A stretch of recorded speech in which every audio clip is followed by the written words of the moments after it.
मित्रों, आज हम इस कलयुग में घटित 10 ऐसी कथाएं आपके लिए संग्रहित करके लाए हैं, जिन्हें देखने और जानने के बाद आपको भी ये यकीन हो जाएगा कि भले ही इस घोर कलयुग में पाप अपने पैर तेजी से पसारता जा रहा हो, लेकिन आज भी सच्चे मन से कोई भक्त अपने इष्ट देव की भक्ति करता है तो परमपिता परमेश्वर किसी न किसी रूप में अपने भक्त की रक्षा एवं मदद अवश्य करते हैं। ये कथाएं हमें सिखाती हैं कि आज भी कोई ऐसी शक्ति अवश्य है जिसके हाथों में हम सभी की डोर है, अर्थात वही सर्वशक्तिमान है। नमस्कार दर्शकों, कलयुग की कथाओं के अध्याय 1 से 10 के इस संग्रह में आपका हार्दिक स्वागत है। अध्याय 10। बहुत समय पहले की बात है। किसी नगरी में एक लड़की थी। उसका परिवार बड़ा ही धार्मिक प्रवृत्ति का था। यही वजह थी कि वह भी बचपन से ही धर्म कर्म पर विश्वास रखती थी और लड्डू गोपाल की भक्ति में लीन रहती थी।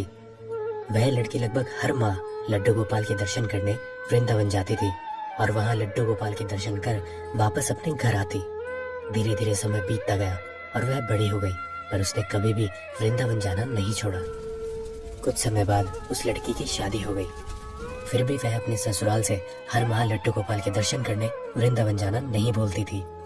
कुछ साल और बीत गए और उसे बच्चे भी हो गए। धीरे धीरे बच्चे भी बड़े हो गए और उनकी भी शादी हो गई, लेकिन उस लड़की ने वृंदावन जाना नहीं छोड़ा। कुछ सालों बाद वह लड़की जब वृंदावन गई और उसे चलने फिरने में परेशानी होने लगी, तो उसने वृंदावन जाकर लड्डू गोपाल की एक मूर्ति ले आई और घर में ही उसकी पूजा करने लगी। एक दिन की बात है। पूजा करने के बाद उसने अपनी बहू से कहा कि बहू, जरा मेरे लड्डू गोपाल की मूर्ति को कमरे में रख दे। बहू ने सास के हाथ से मूर्ति ली और कमरे में जाकर रखने लगी कि तभी अचानक गलती से मूर्ति बहू के हाथ से छूट गई। मूर्ति के गिरते ही बड़ी ही जोर की आवाज आई, जिसे सुन बुढ़िया माँ घबरा गई और जोर से चिल्लाने लगी, क्या हुआ बहू, क्या मेरे लड्डू गोपाल नीचे गिर गए?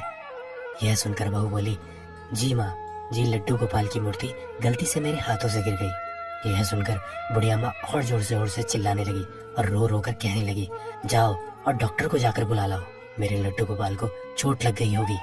अपनी सास के मुंह से ऐसी बात सुनकर बहू ने पहले सोचा कि वो नाटक कर रही है, पर जब काफी देर तक उसकी सास इसी तरह चिल्लाती रही तो उसे लगा कि शायद बुढ़िया पागल हो गई है। फिर शाम को जब उस बुढ़िया का बेटा घर आया तो उस बहू ने उसे सब कुछ बताया। अपनी पत्नी की बात सुनकर बेटे को लगा कि कहीं अधिक उम्र हो जाने की वजह से माँ पागल ना हो गई हो। फिर उसे अपने बच्चों का ख्याल आया और उसने अपनी माँ को पागल खाने भेजने का निश्चय किया।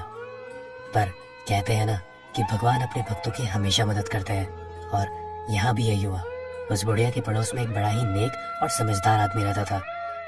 उसने उस बुढ़िया के बेटे को अपने पास बुलाया और उसे समझाते हुए कहा, देखो बेटा, बचपन और बुढ़ापा एक जैसा होता है, इसलिए तुम एक काम करो, जाकर एक डॉक्टर को बुला लाओ। उस डॉक्टर को पहले ही समझा देना कि उसे एक मूर्ति की जांच करनी है। यह सुन उस बुढ़िया का बेटा बोला, लेकिन चाचा, एक मूर्ति की जांच करने कौन सा डॉक्टर आएगा? तब उस आदमी ने कहा, बेटा, डॉक्टर को जब पैसे मिलेंगे तो वह अवश्य ही आएगा।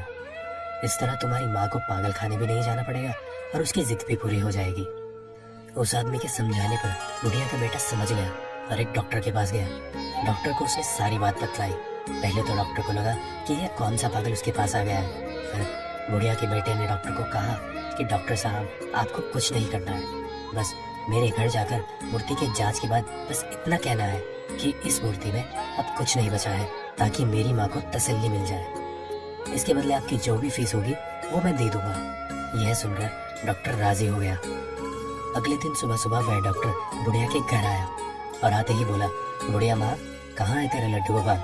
बुढ़िया ने मूर्ति को दिखाते हुए कहा, आओ डॉक्टर साहब आओ, जरा देखना क्या हो गया मेरे लड्डू गोपाल को। डॉक्टर दूर से ही बोला, बूढ़ी माँ, इसमें तो जान ही नहीं है, ये तो खत्म हो गई है। यह सुन बुढ़िया को गुस्सा आ गया। बुढ़िया ने डॉक्टर से पूछा, डॉक्टर, तुझे कितने साल हो गए हैं डॉक्टरी करते हुए? डॉक्टर घबरा गया और बोला, 40 साल। पर क्यों?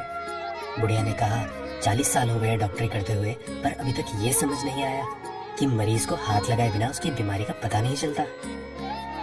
यह सुन डॉक्टर को लगा कि शायद वो ज्यादा ही जल्दी अपना काम खत्म कर रहा है। उसने जाकर मूर्ति के हाथ की नब्ज देखी और कहा कि माँ, कुछ नहीं है तेरे लड्डू गोपाल में। बुढ़िया बोली, डॉक्टर, सही से देख, ऐसा नहीं हो सकता।